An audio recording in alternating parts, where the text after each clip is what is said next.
First Timothy. That would be a hard right turn. Left turn. Yeah. All righty. So we're in 1 John. So this morning will be, well, not morning either. So, hey guys. So we're in chapter 2, and today we're going to be covering verses 7 through 11. So that should be all on one page in your booklet. I do not have the individual printouts. If anybody doesn't have a booklet today, I apologize. You'll have to use your Bible. But we should have those again on Sunday. I just have them printed out. They took a long time to Chick-fil-A, so here we are. All right, so a couple people are trickling in here. Who can tell me where we just kind of left off? Just a general idea of the point that John is in the middle of making. To make a claim, it has to be exhibited in your life. Yeah, that's right. That's a good way to put it. It's not enough to just say, to make a claim about knowing God or abiding in Him. You have to live it out in your life. And the overarching idea here is not that you earn it by living it out in your life, but that it is evident that He is not in you and you're not in Him if it isn't being expressed in your life. But yeah, so verse 6 that we just left off was kind of the somewhat of a conclusion of that whole section in 1:6 through 2:6, where he says, "Whoever says he abides in Him ought to walk in the same way in which He walked." And that's preceded by the statement, "By this we may know that we are in Him." So this general idea of, are you wondering if you're in Him? Look at your life. Are you striving to be walking in the way He walked? And of course, this is in an overall context of a letter whose purpose is to give us confidence that we are in Him. So that isn't a statement that we as Christians should walk away from and be like doubting now whether or not we have Him or whether we are in Him, as much as we should be taking that and the idea as a motivation to be walking as He walked. We kind of talked about this last section, begged kind of two different questions. Had this idea of whoever says, "I know Him but does not keep His commandments is a liar." So we have this idea of His commandments. And then in verse 5, it says, "In Him truly the love of God is perfected." So you kind of have two ideas there, or two questions you walk away from this section with. First, what are His commandments?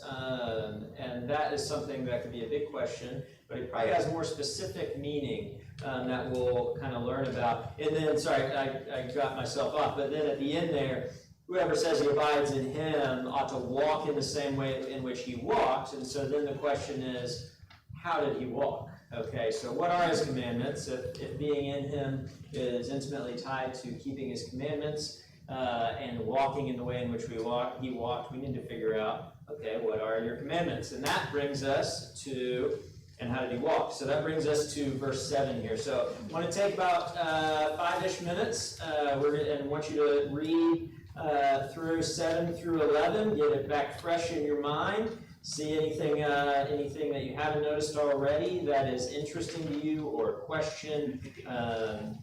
First time you read through it, just mark what's interesting. Hopefully you've already studied this some, but if you haven't, then this is a good time to get it fresh in your mind, as well as noting any structure you see. Remember, when we figure out the literary structure of what's going on, it's a whole lot easier to figure out what His points are. About 4 or 5 minutes here.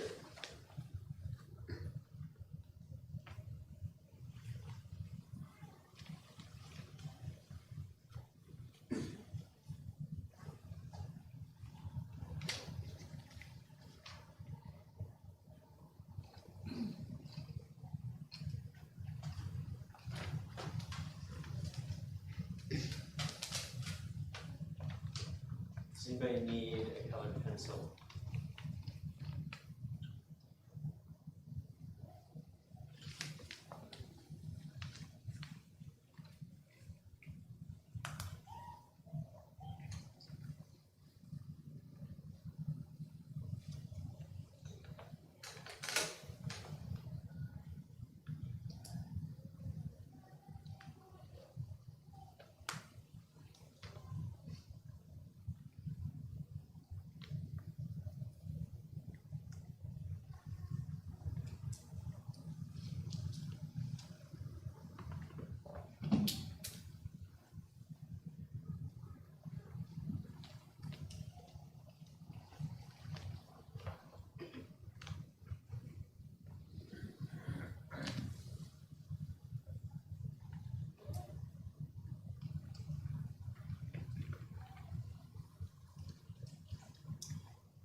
All right, that's about 5 minutes there, so we'll kind of bring it back in.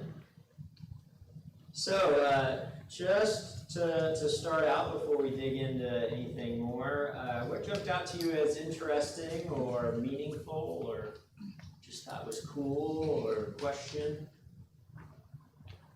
His use of light and darkness, he uses kind of 3 times light, 5 times darkness, kind of contrasting. Yeah, so continuing this theme and kind of connecting back to the last section in the beginning of the book, he's contrasting consistently light versus dark. This is what light looks like. This is what dark looks like. Really a good point. What else do you guys notice? Once that you can choose to walk in the light, or you can choose to try to fumble around in darkness. Yeah, it's definitely a choice. You can be fumbling around in the dark, or you can be walking in the light. I kind of, this was an interesting one for me. I work with patients who are struggling with falling a lot. And one of the things that older people who tend to fall a lot do is not turn the light on when they get up and go to the bathroom in the middle of the night, which who wants to turn the light on in the middle of the night? But that's when the majority of the time they fall. There is great cause for stumbling when you have some area rugs and who knows what in your floor and you don't turn the light on. But yeah, so that you can choose whether or not to walk in the light or be in the darkness. What else do you guys find interesting? New commandment versus old commandment. Okay. So new, it's been there from the beginning. Yeah, so there's kind of a interesting way he says that. It's not a new commandment, but it's an old commandment. And it's an old commandment that you had heard, but at the same time, it actually is a new commandment. So there's definitely an aspect of this that they should have already understood, and we're going to come right back to that. That's the first thing we'll kind of talk through together. What else do you guys see as interesting or just jumped out at you? He makes the point to note that he that loves his brother abides in the light, and in him there's no cause for stumbling. That's a good point. What are you emphasizing about that? If you're in the light, there's no cause for stumbling. There's no need. There's no worry. As far as if you remain in the light, when you're doing what you're supposed to, there's no cause for stumbling for you or your brother in that aspect. Yeah, absolutely. That's a really good point. When you're in the light, there's not anything within you that is going to be a stumbling block to you in that way. And we'll come back to that. But yeah, we'll come back to that. What else do you guys see? The very last part says, because darkness has blinded his eyes, which they say if you get lost in a cave, you go blind, Yeah. where you can't see.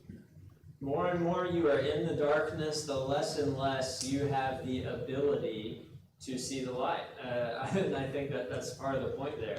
The more blind you become, the darkness ends up blinding you. And what is the darkness in this case?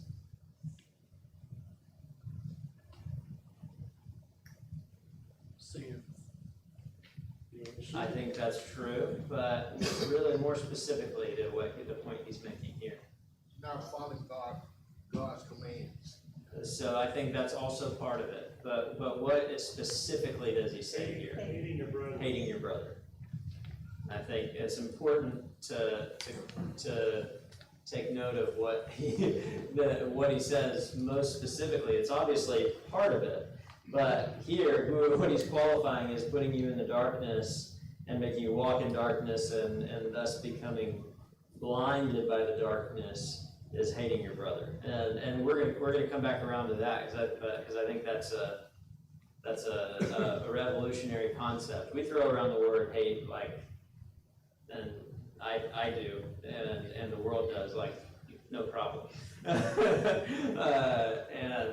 this is a big deal here, and part of the big contrast that he's setting up. What else? Anything else that jumps out to you as interesting? Really good comments so far.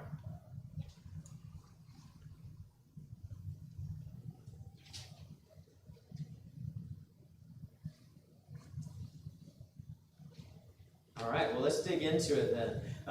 So this first section here, we'll jump back to what you're mentioning. This idea of it's not a new commandment, it's an old commandment. We'll read it here, verse 7. Beloved, I am writing to you no new commandment, but an old commandment that you had from the beginning. The old commandment is the word that you have heard. At the same time, it is a new commandment that I'm writing to you, which is true in him and in you, because the darkness is passing away and the true light is already shining. Before we get into what this commandment is, how does this connect back to the previous section? By keeping his commandments that we know. Yeah. So he just got through saying, whoever says I know him but does not keep his commandments is a liar, and the person who keeps his word, the love of God is perfected in him. And so he just got off of you saying, this is how we know that we've come to know him, if we keep his commandments. And so what is familiar to you, or should be familiar to us, when he makes this statement, I am writing to you no new commandment, and then in verse 8, it is a new commandment that I'm writing to you. What does that bring to mind? John 13. Yeah, John 13, and what does Jesus say there? He says, I give you a new commandment, that you must love one another. Yeah, so John 13 in verse 34 through 35, little children, yet a little while and I will not be with you. Yet a little while I am with you. You will seek me, and just as I said to the Jews, so now I also say to you, where I'm going you cannot come. A new commandment I give to you, that you love one another. Just as I have loved you, you also are to love one another. By this all people will know that you are my disciples, if you have love for one another. So when John makes this statement, though in these couple verses, what does he not say right here? At least right out really plainly about this commandment. He didn't say anything about hating. Say that again. He didn't say anything about hating. Yeah, well, that's true. But he doesn't say what the commandment is yet. He doesn't say this is the commandment. But from those context clues there and the language he's using, what he talks about the rest of the time, what do you think he's talking about? What do you think this new commandment / old commandment might be? To love your brother. So love your brother. Yeah. So he kind of plays it out in 9 through the rest of the section what that commandment is, and he'll state it a lot more plainly later on. and say, this is the message that you love one another. But right here, he doesn't exactly come out and say it. It's almost like, again, he's expecting you to see that big, those words and remember back, oh, okay, I remember Jesus saying, a new commandment I give to you. So in this overall context and what he is saying here, I want you to tell me some ways in which, especially if we're understanding, okay, this commandment has to do with loving your brother. And in the book, we'll see that later on, just to show you that I'm not just making that up. Then in chapter 3, verse 11, for this is the message that you have heard from the beginning, that we should love one another. It's almost like he started saying that and then got off on a tangent that lasted about a chapter, and then finally got around to, this is the message that you've heard from the beginning, that we should love one another. Because he says, but an old commandment that you had from the beginning. So tell me, what ways is this idea of loving one another an old commandment that they would have had from the beginning?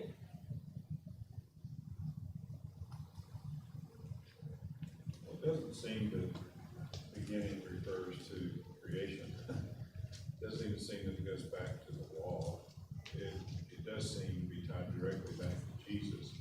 And it's basically the beginning of his movement or his effort to influence us. And it was a pivotal or a seminal point in what Jesus taught and actually did. Absolutely. Yeah, so I think it very well can refer back to the commandment that Jesus gave, what we just referred back to. And when he says, a new commandment that I give unto you. I do want to ask, though, and I think that is at least correct in some way, because this can totally be referring to, at least in part, from the beginning, as in from Jesus' ministry, from the time that you began to know this. But, well, I'll ask that after I go you there. I was going to say, I think that, like, it does mean, like, from the beginning, like, Genesis 1:1, because in Genesis 4, when with Cain and Abel, the sin there is like murder partially, but more that it's that he hated his brother. Yeah. And like Paul emphasizes that in Romans, I think, a little bit. John's going to emphasize in the next chapter. But then also, yeah, too. But also, I think it's partially just like the act of creation. Like it is an act of love by God to us. So, and part of our like instruction was be fruitful and multiply and have dominion and like take care of the things that are given to you. So absolutely. That's sort of loving your brother in a philosophical kind of I think that's a really good point, especially because in the very next section here, not the very next section, a couple sections further, he's going to use Cain and Abel as kind of his a proof example of loving your brother versus hating your brother, and pulling out the example. And why did Cain hate Abel? And he says because his deeds were good and Cain's deeds were evil, and thus he hated one another. He hated him, and he's going to make a few points off of that. But I think that's a good point. This has been a concept from the beginning. Whether or not this was written in Genesis 1 that you should love one another, it's definitely an underwriting concept in the whole creation narrative, is God's love. Why did God create all of this? He didn't have to, but I think the overall narrative of the scriptures is out of love for us. He created us to dwell with us. I mean, that's the first thing he does with Adam. They are walking together in the garden. They are living a life together in community with one another. But obviously, this was separated, or that there was some enmity placed there because of sin. So we've got the idea. So potentially some connection back to the beginning, and John makes connection to the beginning, as in Genesis beginning, a couple of times, as well as and then in the Gospel of John, making connection to the beginning, as well as here in 1 John. What other way might this connect to a time period, another beginning, other than when Jesus gave this command to love one another and the idea present in creation?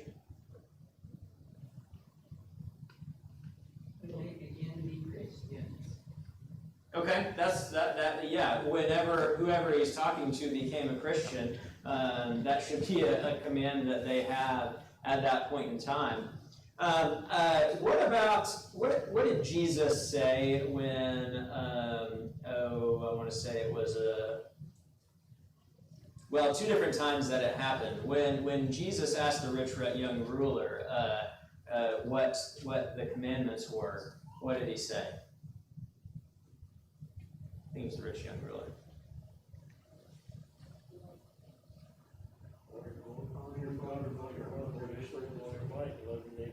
Love your neighbor as yourself. So, and Jesus said the same thing. I think when the scribes asked him what the greatest commandment was, this is exactly what he said. Love the Lord your God with all your heart, soul, and mind, and love your neighbor as yourself. So in that way, love one another, love your brother is not a new commandment at all, even when Jesus gives that commandment. But what is new about it? So to finish that before I get ahead of myself, was loving your neighbor and loving your brother a commandment that has been present since the law of Moses? Absolutely.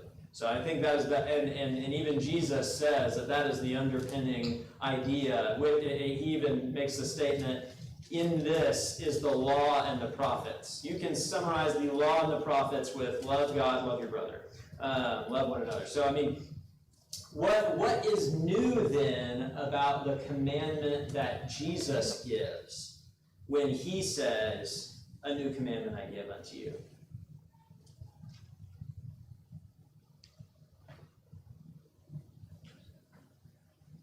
Let's read it again. John 13:34, a new commandment I give to you, that you love one another just as I have loved you. You also are to love one another. By this all people will know that you are my disciples if you have love for one another. So what was different about it than when Jesus gave this commandment? Come on. So just as I have loved you. Just as I have loved you. So how is that different than or had greater depth than the commandment that is there present in the old law? Because he gave his life. Yeah. What is he, and before that even, what did he just get done doing? Like he literally just got up from doing what? Washing their feet. Going around the grimy feet and washing them. He, the Lord, the teacher, clearly the head of all of them, clearly the leader, clearly not the one that you would consider to be the servant, showing them, hey, you need to love one another as I am loving you right now. And what is he about to do? He's about to die. He's about to give his life. So I think critical to understanding what he's saying here, it's important to understand, okay, what was Jesus getting at when he said this was a new commandment? And it's not that the command, love one another, is new in and of itself, but rather the degree to which it had been revealed to them. Hey, this means sacrificing yourself. Greater love has no man than to give his life for his brother. That's I think the idea that Jesus is getting there is not only loving one another, but loving another to the degree of giving your life, to the degree of putting yourself and humbling yourself below people who would be considered beneath you. This whole idea that Jesus gave in his ministry and what he did in his life.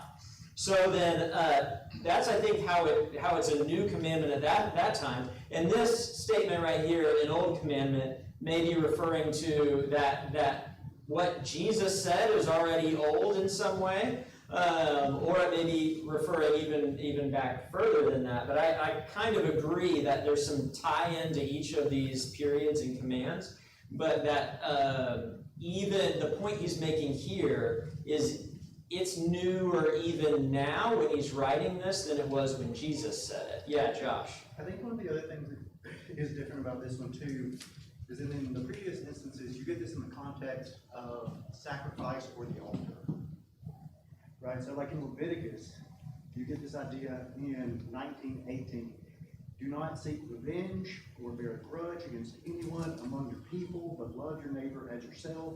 I am the Lord.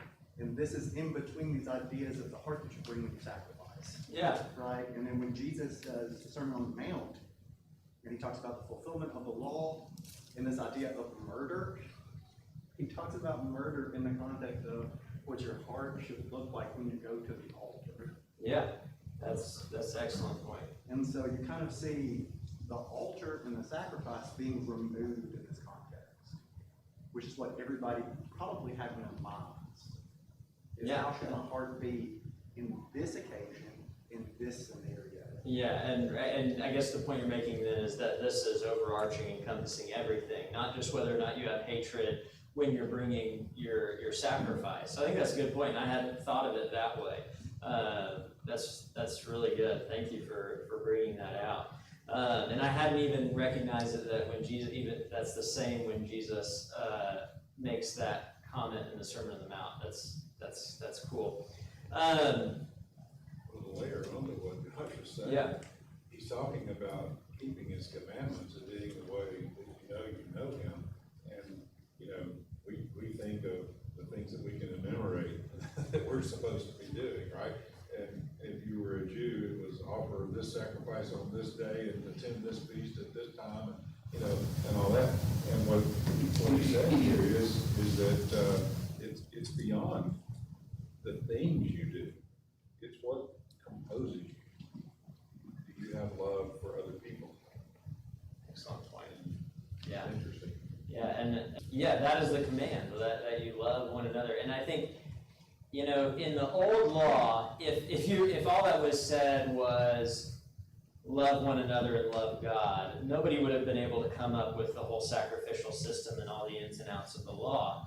But every command that's given in the New Testament is in some way tied back to the concept of loving God and loving one another. I mean, even like we're going through now, the laws God gives and rules God gives on sex and marriage in 1 Corinthians, those are all like the true natural outcomes of the real love that God is talking about here. Why do we not divorce? Because that is not love. Why do you not divorce and then remarry to somebody else just for any reason? Because that's not love. You can pretty well, the commands that are given are basically just giving a little further detail on what exactly love looks like for the Christian in the age that we are in right now. What other ways could this be, and specifically I want to look at what he says here. Is this a new commandment at this point that he is writing?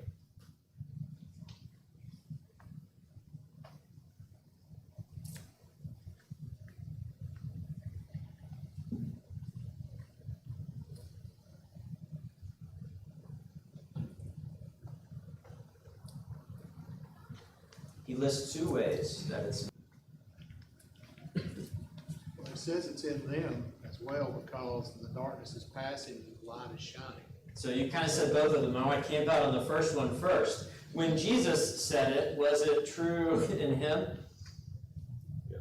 Yeah, and he turned around and showed it because he goes right from that room basically to dying on a cross for them. So, but what's different now? And in you. So not only so when Jesus makes this commandment, he makes the degree of it stronger and weightier. Not only love one another, but love one another to the degree that I love you. And now while that was true in him then, now it's even greater because it is true also in you. It is true also in his disciples.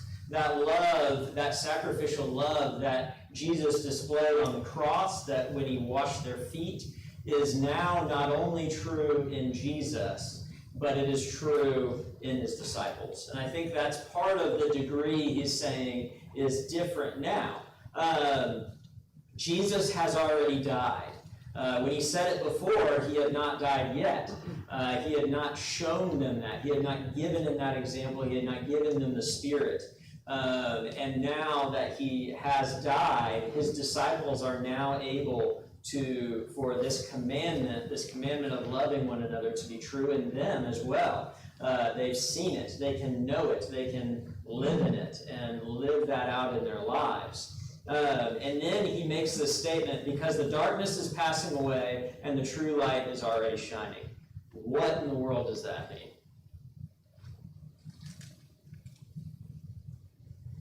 We're walking with him, the darkness is passing, leaving us, or however you would say, we're moving into the light.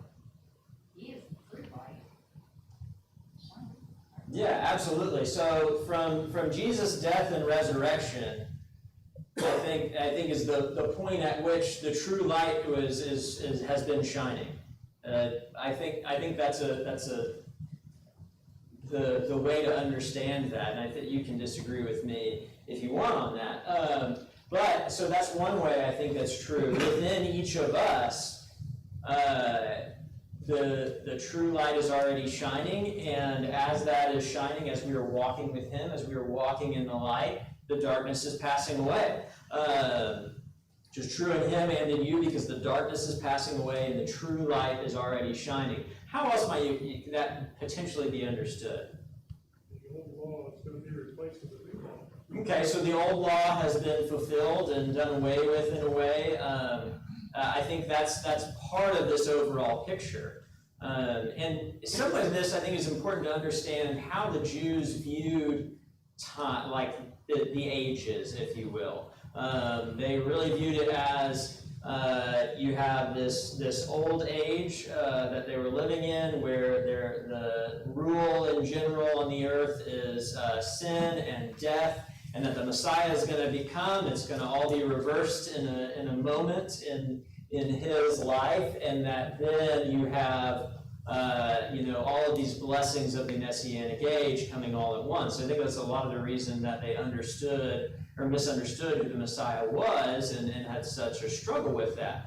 But in reality, you have this idea where Jesus has come, the Messiah has come, but it didn't look like they expected. He died on the cross, and you have this, what they call a now but not yet picture.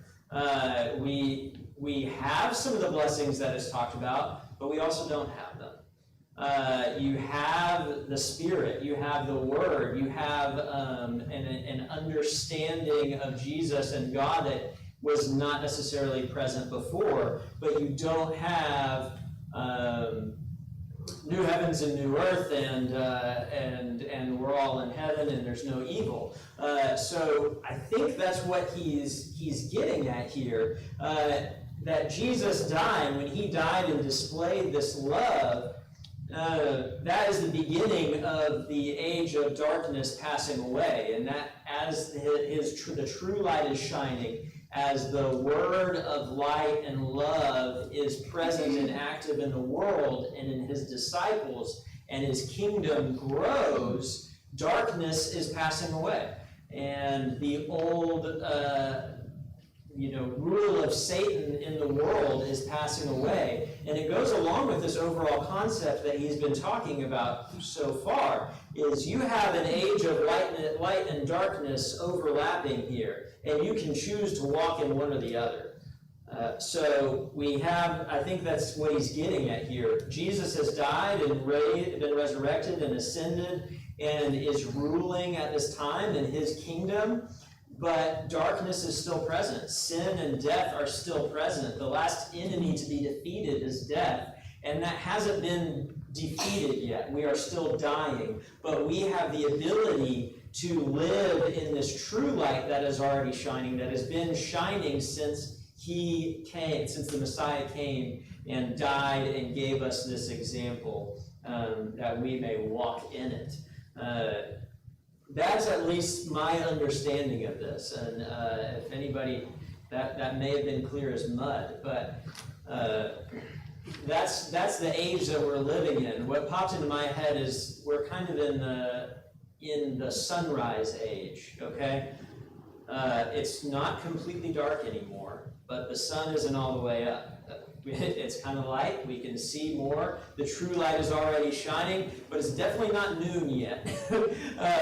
In the age, this age of eternal life and true light that has begun. I think Paul and other authors would talk about it more as the kingdom, I think those kind of go hand in hand, that this has begun and we can be a part of it, or we cannot, because both of them are present right now in the world the way it is in this age that we're living in. Does that make sense? Questions or thoughts, or you may think I'm crazy, heretic? It made me think what you were saying. I was going to say that was then and it's also now. So it's a very present thing for us. And if you think about the darkness versus the light, and the darkness fading away in the light. If you take 1 Timothy 3:16, where it talks about he was preached among the Gentiles and believed on in the world. That, when they believed on in the world and was preached, that helps to extinguish that darkness and let the light persevere. We do the same thing today. Every time we sit down for a Bible study, or reading the Bible with someone, or we attend something that we're uplifted by, we're continuing to let that darkness be suppressed till it's extinguished and the light shine forever. Absolutely. I think you put it perfectly. And overall, I really thought this about kind of overall in the world until your comment, just that this is also within us. We are also, the darkness is passing away in each one of us as we allow our hearts to be changed and exposed to the true light that is already shining.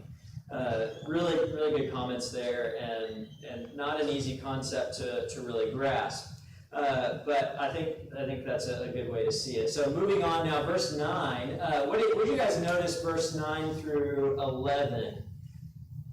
He kind of drops his usual structure and makes this point in 7 and 8, and then picks up a very familiar structure that we just got out of. What is that?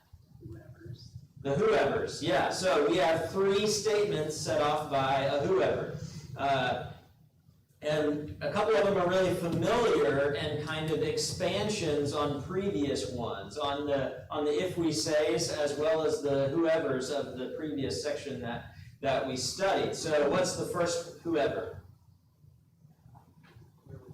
Whoever says he's in the light.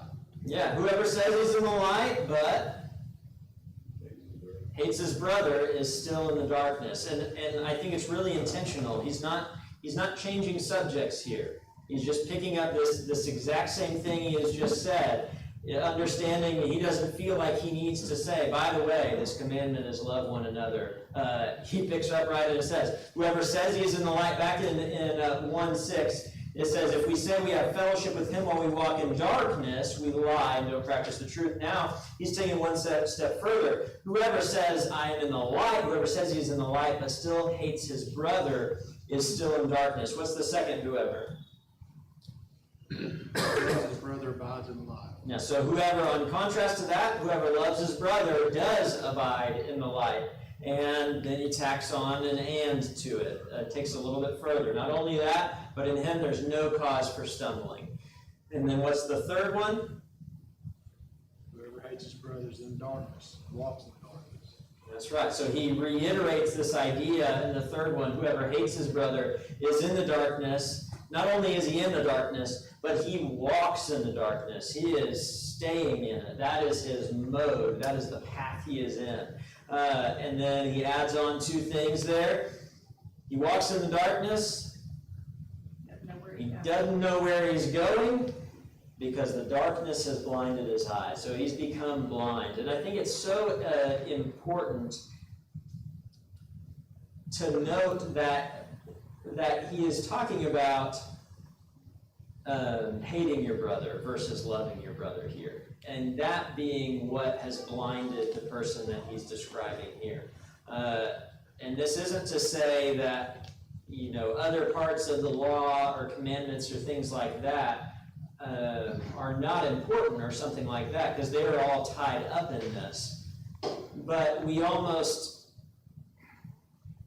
we'll come back to that. But so just to come back to this idea, whoever says he is in the light and hates his brother is still in the darkness. What are ways that we could say we are in the light but hate our brother?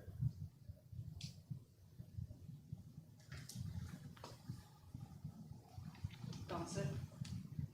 Great, excellent example. Gossip, slander. We typically don't try to let our minds know that is hatred and against God's law, but it's definitely something that few don't struggle with. That's a really good point. Some Jealousy. negative motives instead of trying to see, give the benefit of the doubt, I guess. That's an excellent point. Assigning negative motives instead of giving our brethren the benefit of the doubt. What did you say, Andre? Well, that was judging what he was saying. I was saying jealousy. Jealousy makes us treat our brothers badly. Absolutely. Very good point. And one of the things that typically doesn't always make our top 10 list of sinful things of darkness, but is very, very real as far as hating our brother. He's going to talk about another aspect of this later on that I think that we'll obviously point out when we get to that. But what might James say about hating your brother? That might be a stretch. See if anybody gets what I'm getting at there. Yeah. Where you think that some people aren't worthy of our time. Well, that wasn't what I was going at there. Not providing for a need when we know there's a need there. Not providing for the needs of your brothers when you know there's a need there. I think that's one that James hits on, and it's one that John is also going to hit on. I forgot to write down the reference here, but he's going to talk about whoever sees his brother in need but withholds the goods of this world from him. He's going to define that as hating your brother. So we kind of don't view it that way in our American society. If you're down on your luck, it's kind of your fault, and you made these mistakes to get you there, and so you should, dig yourself out of this mess. Not to say that money is the only help we give that person, but just wanted to make a side note there that he's going to redefine this further as we get along in the book. Withholding the world's goods from your brother who needs them is a way that we can hate our brother. And does anybody find it weird that he equates that with walking in darkness and becoming blind? I think is that odd to anybody that's what he picks out as being something that blinds us and makes you unable to see the light? It's kind of odd to me when I thought about it more. If you think about it in the aspect of becoming desensitized. Yeah. Certain things just don't prick your heart like they should. It's, I guess it's a form of heart hardening, but you become desensitized. I mean, if you lived in a place, just for an example, New York, highly populated, a lot of people, very busy, a lot of homeless people, a lot of people on the streets. There's all kinds of people to be helped. There's all kinds of people to be helped here. But you become desensitized to that. You get so focused on, I'm trying to get from here to Fifth Avenue or whatever, and you pass 500 people that could need help.